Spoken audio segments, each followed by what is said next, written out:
Qu'est-ce qu'on appelle une représentation? C'est un morphisme de G dans GL de V, où V est un espace. Donc ça veut dire qu'on représente le groupe et la multiplication du groupe matriciellement. Et pourquoi c'est important? Justement, pour comprendre ici les fonctions sur V, on a besoin de représentations irréductibles. Et là, c'est une vieille idée qui vient de Lie, de Poincaré.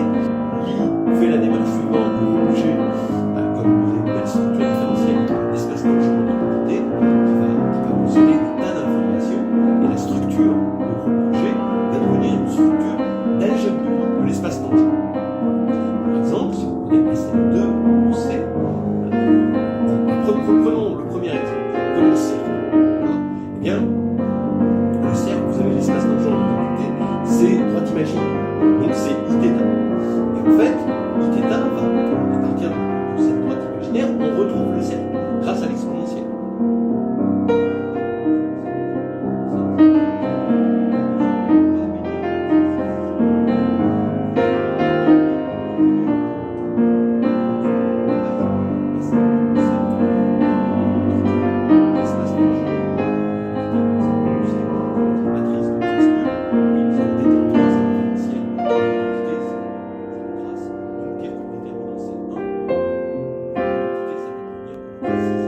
Et sur, là cette fois-ci, ça devient intéressant parce que c'est non commutatif, et bien sur l'espace tangent, on va récupérer une structure d'algèbre de Lie proche de Lie, c'est-à-dire XY, on prend deux matrices de trace nulle, et on associe XY moins YX.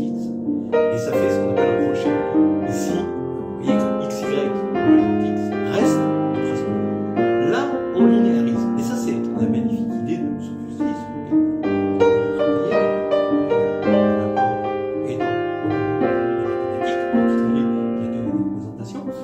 C'est qu'on va pouvoir linéariser tout ça et remplacer un problème non linéaire par un problème linéaire. Et ensuite, Poincaré arrive et construit une espèce d'algèbre enveloppante.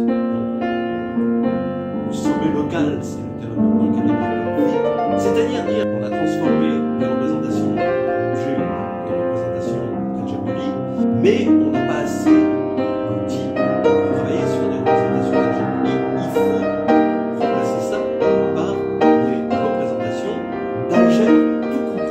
Et ça va être l'algèbre enveloppante. Pour des représentations d'algèbre, c'est plus simple, c'est ce qu'on appelle des modules sur une algèbre.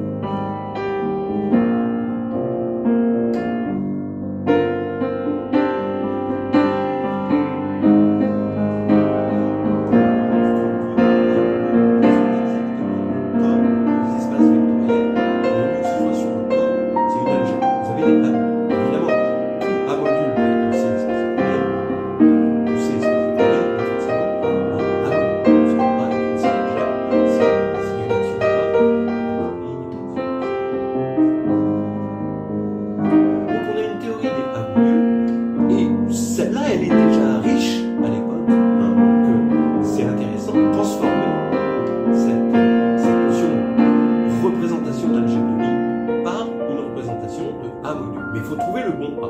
Et le bon A, c'est une algèbre enveloppante, donc c'est une algèbre qui va récupérer la structure. Donc c'est, imaginons, une algèbre de polynôme dont le degré 0, ça va être C, ça va être constant.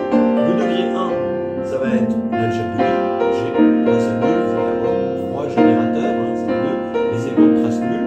Vous avez la matrice nilpotente supérieure petit e, nilpotente inférieure petit f, et vous avez la matrice diagonale petit h, 1 moins 1, diagonale 1 moins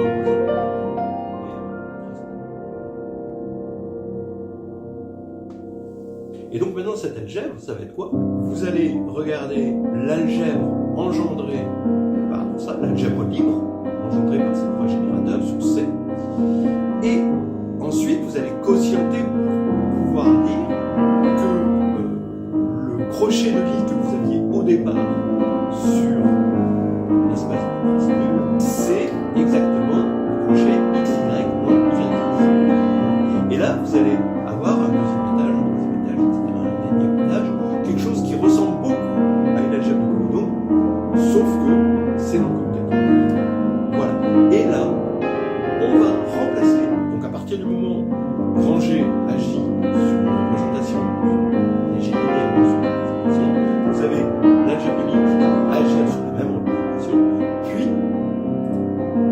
algèbre enveloppante, on appelle U petit g, qui va agir sur cette même représentation de fois. Mais cette fois-ci, on tombe sur une autre théorie qui rige, qui est la théorie d'Amour. Alors tout ce qui va évoluer petit à petit jusque depuis Poincaré, jusque dans les années 80, et là tout d'un coup, il va y avoir le phénomène des groupes quantiques